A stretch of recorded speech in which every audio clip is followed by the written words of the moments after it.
year was 2027. Advances in biotechnology were helping people improve their physical and mental abilities to an amazing degree. Provided, of course, they had enough money. A new breed of people was emerging, half human, half machine. And in Detroit, at least, not everyone was happy to see it. I'd just landed a job as head of security at Sarif Industries, a cutting-edge biotech firm. David Sarif himself handpicked me for the job, said he needed me to keep his people safe. My ex, Megan Reed, was one of them. Brilliant neuroscientist, Megan had found a way to make augmentation safe and affordable for everyone. All she had to do was present her research to Congress. But the night before her big meeting, my security measures failed. A team of Black Op mercenaries stormed into Sarif headquarters, massacring everyone in sight. 3 of the mercs were heavily augmented walking tanks. Their mission? Take out Megan and her team. I tried to stop them, but their leader tossed me through a plate glass wall. Last thing I heard as his bullets slammed into my brain was Megan's dying scream. I should have died with her. Only I didn't. High-end military-grade enhancements saved my life. The best augmentation Sarif's money could buy. It took me half a year to get a feel for her. Should have taken longer. But 6 months into my recovery, Sarif Industries was attacked again. This time, by a radical group of pro-human purists. Violent, militant, and fanatically opposed to human augmentation. They claimed to be members of Humanity Front, a non-profit organization that wanted the UN to limit biotechnology research. The thugs broke into Sarif's factory and found machinists working overtime on a top-secret military augment called the Typhoon. Sarif sent me to retrieve it, and when I did, I found one of the so-called purists next to it, wired with cerebral implants, trying to download its classified specs. Obviously, something more was going on. The Aug killed himself before I could question him. Sarif ordered me to dig deeper, so with the help of Frank Pritchard, Sarif's head of cybersecurity, I did. Turns out a second hacker had been controlling the Aug's actions from somewhere off-site. Pritchard and I tracked his signal to a secret FEMA internment camp in Detroit. The Black Op mercenaries were there. The same mercs who'd left me for dead 6 months before. Figured they'd try again when they saw me. Wasn't so easy for them this time. I took out the tank named Barrett, even got him to give me a new lead. A penthouse apartment in China. Of course, we both knew it would be a trap in the end.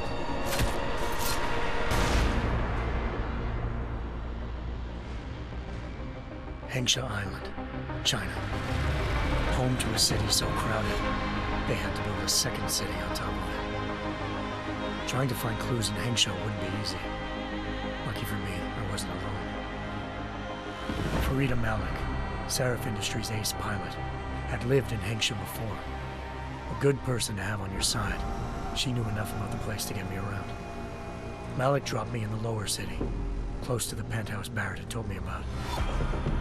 Bell Tower Associates, a private security firm under contract to the Chinese government, had agents tossing the suite when I arrived. Just not for the reason I'd been expecting. Turns out the man who lived there was a criminal hacker named Van Bruggen. The same hacker who'd been remotely controlling the Aug in Sarif's factory. Van Bruggen's panicked decision to force the man to commit suicide had been a mistake. Now his mercenary partners were gunning for him, and I needed to find him before they did.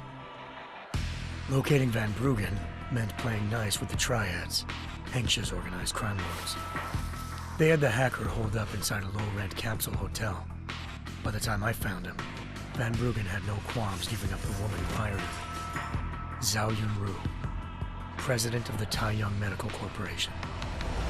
According to Van Bruggen, Zhao wanted to monopolize the augmentation industry and had hired Black Op mercenaries to destabilize her competition. Sarif Industries was at the top of her list. To prove this, I needed to get inside TYM and grab a surveillance hologram off a server. I suspected Van Bruggen was hiding something when he told me this, but nothing could have prepared me for what I saw. Megan wasn't dead. She and her 4 best researchers had been kidnapped, spirited away somewhere while their kidnappers made it look like they were dead. Desperate to learn more, I confronted Zhao in her penthouse. She claimed to be a pawn in a bigger plan, and hinted at a group so powerful it controlled global interests at a whim. Then she slipped into a panic room and hit the alarm, forcing me to make a very quick exit. I figured Zhao was lying, but part of her confession made sense. David Sarif had been worried about his people. So worried, he'd required all of them to have subdermal locator devices surgically implanted. The GPOs would have been broadcasting the day of the attack. But Zhao said a single call to Picus, the world's leader in global 24-hour satellite news, had turned those signals off. I needed to fly to Picus headquarters in Montreal if I wanted to learn more.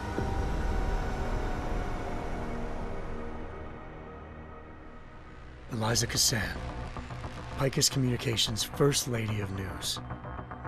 Malik thought I was reaching when I told her Eliza was involved in this. The world's most famous news anchor, working with a mercenary hit squad. But when I confronted Cassan in her office, she freely admitted to jamming Detroit's satellites the night Megan's team had been taken. Said she's just been following her commands. I suspected she wanted to say more. But Black Op mercenaries showed up looking to shut us both down. And just like that, the Eliza I'd been talking to disappeared. The Mercs were led by an augmented killer I'd crossed paths with twice before, Fedorova, a woman who'd made silence her best friend. She waited for me to track Eliza's transmission to a secret server room underneath the Picus complex, then jumped me from behind. A deadly fight ensued. I made sure she never moved silently again. With Fedorova down and no one left to keep Eliza quiet, she reappeared. Turns out Picus's First Lady of News wasn't a lady at all. She was a sophisticated AI program, engineered to monitor data streams and control what people believed. Eliza told me the Mercs had brought in a Humanity Front doctor named Isaiah Sandoval to remove the scientist's implanted tracking devices while Detroit's satellites were down. She also told me to speak to David Sarif if I wanted to learn more. By the time Malik and I got back to Detroit, tensions between normal and augmented citizens had reached a flashpoint. Riots were breaking out in several cities, and the UN was being urged to intervene. Sarif was trying hard to convince Hugh Darrow, the inventor turned philanthropist who'd once been a leading proponent of enhancement technologies, to help stop a possible regulatory vote. Sarif had a lot riding on Darrow. Megan's discovery would have given millions of people the chance to evolve beyond their normal human abilities, and at the same time catapulted Sarif Industries to the top of the Fortune 500. According to Sarif, Megan's kidnappers knew this, and didn't want people evolving unless they controlled how it was done. He called his enemies Illuminati, and urged me to keep searching. Determined to do so, I tracked down Sandoval via America's most outspoken augmentation opponent, Bill Taggart, Sandoval's boss and founder of Humanity Front. Sandoval admitted to operating on Megan's team when I confronted him, but said he hadn't removed their GPLs. He'd merely switched them to a different frequency. Pritchard was able to trace one of the signals to China. Malik and I immediately took off in pursuit. Unfortunately, the Illuminati were one step ahead.